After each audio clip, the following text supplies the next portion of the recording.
film starring Ryan Gosling and Emily Blunt, as well as being directed by the guy who did Deadpool 2 and Bullet Train.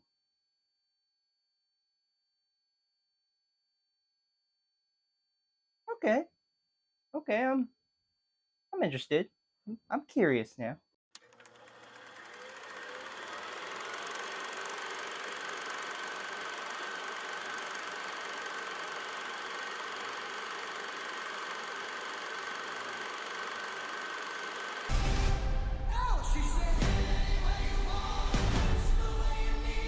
We need a big finale. How many takes do you have of that? I've got 5 takes. So big. The Fall Guys, directed by David Leitch and written by Drew Pearce. The film has a star-studded cast including Ryan Gosling, Emily Blunt, Aaron Taylor Johnson, Hannah Waddingham, Teresa Palmer, Stephanie Hughes, and Winston Duke. According to IMDb's plot synopsis, a down-and-out stuntman must find the missing star of his ex-girlfriend's blockbuster film. David Leitch is a director that I have respect for. As I mentioned at the beginning of this video, he's directed 2 movies that I have really enjoyed. Atomic Blonde was okay, and he went on credit for John Wick. But just like Chad Stahelski, who did the John Wick films, David Leitch also has a background in stunt work. He's a stuntman, so he knows what to go for with regards to action sequences. In most of his movies, he knows how to do that, and I give him a lot of praise. Him and Chad Stahelski, man, they really know their stuff with regards to how an action scene should play out, or how it's well shot and well choreographed, and how to direct that. One thing I found out about this film that I didn't even know about, I'm a huge pop culture guy. I can know pretty well when things are from other properties or just completely original. This one I didn't even know about. Apparently this was based off an 80s show, because I had thought leading up to this movie, I thought this movie would be its own thing. I thought this was a totally original idea, never done before, yet somehow it's not. It's based off of an old property that, of course, kids my age wouldn't know, or even somebody who's a pop culture geek, as you could say, didn't even know about, which is surprising. But when I saw the film, man, I had a lot of fun while watching the film. I had a great time watching this. It's not perfect, but I can safely say that it was a fun time at the movies when I saw it. So here are some of the positives that I had. The performances are fun. Ryan Gosling is charming and charismatic as stuntman Colt Seavers, a seasoned action stuntman. Gosling looks like he's just having a blast throughout this entire movie, and clearly when he was doing promo for this film, he just looks like he's just a big kid, and I feel like that's always how he is on sets, but just here, he just seems to always have the fun time being on this set, doing what he's doing, and it really shows. It really shows that he is having a fun time with this concept. He just knows how to make you laugh. Emily Blunt is spunky as Joey Monroe, Colt's ex-girlfriend, and a first-time director on this big action film set that she's doing, this big blockbuster. Blunt knows how to be charming like Gosling and likable as well, but really, both Gosling and Blunt are exciting and adorable on screen together. They both know when to be comical and flirtatious with each other. It gets to the point of when you look at them, you're like, man, they're having pretty good chemistry. I'm a little bit curious because they're both married individuals. So to see them have this good of a chemistry, I'm like, I don't know.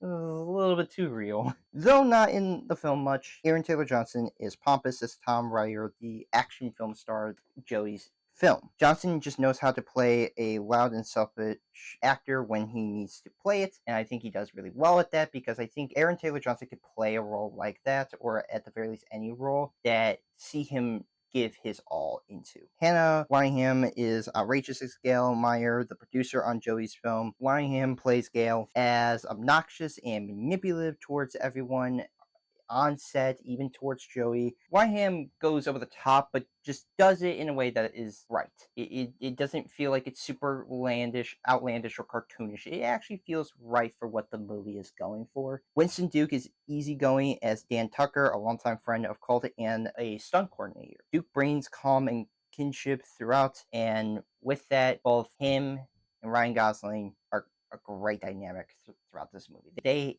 seem like they have easygoing personalities with each other, that they just riff off of one another. They just really know how to get along supernaturally, which I really like. The direction is stellar. Director David Leitch truly means it when he says that this movie is a love letter to the stunt world, to stunt actors and actresses who risk their lives to provide entertainment. The way he positions characters and scenes, especially in action sequences, really shows how characters interact with one another and the environment around them, which I think that is always a really unique way for an action director to do. Is how do you have characters not only interact with each other in a scene, but in a scene that is merely going to be an action sequence? Like, how do you use the environment around you? And I think David Leitch knows how to do that well, because he knows how to lean into the environment and the setup for it. The action sequences are amazing. From the fights to the chases, it's a roller coaster of a spectacle. This truly honors all the stunt men and women.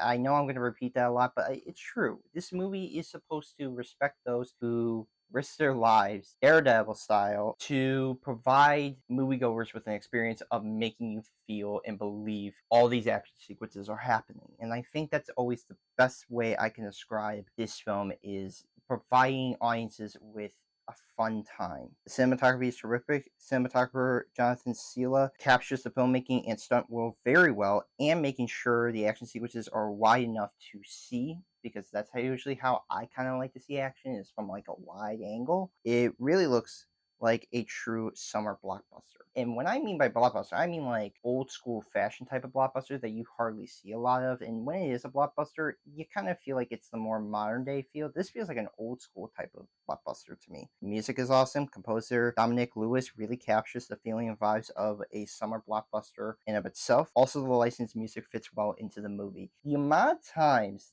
they play I Was Made for Loving You by Kiss is so crazy. They really got a good deal on that, because they play it throughout this movie, and while it can seem like it can get annoying, it kind of wins you over, because you just kind of go along with the vibes that the movie's going for. The production is fantastic. Seeing how crews on film sets make a movie about stunt people in Hollywood, it really manages to make it look like a big Hollywood film. Through and through, how movie sets look, to even just the production side of those movie sets, it's amazing to see the attention to detail in that. The production is just really all top notch throughout. The humor is witty. Watching Gosling, Blunt, Johnson, Waddingham, and Duke deliver these jokes works well, due to how clever or deadpan the jokes are. They really do poke fun at the filmmaking world, especially when it comes to action films, that it's always a blast to see these actors really lean into the comedy aspect to it, but just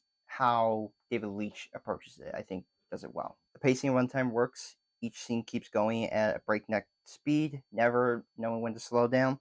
With a runtime of 2 hours and 5 minutes, it didn't feel like that. It felt just right for what this movie needed to be. It didn't go into like a half an hour. You knew when to stop and knew when to say enough. It's such a fun film. But there were some issues that I had with the film, so here are now some of the negatives that I found. The story is a mess. Though fun, it's not tight enough nor well structured. It just kind of feels like a lot of the times it's just an excuse to have action sequences. I feel like the story could have been more cohesive, or at the very least like not as like all over the place, if it had kept to what the story is leaning in more, like actually like fully committed to what they're trying to tell in the film. But because it's kind of very thinly plotted, it's just kind of another way to get the action sequences going. And I also think that the message isn't fully realized, though the idea of stunt workers as essentials, essentially trying to show how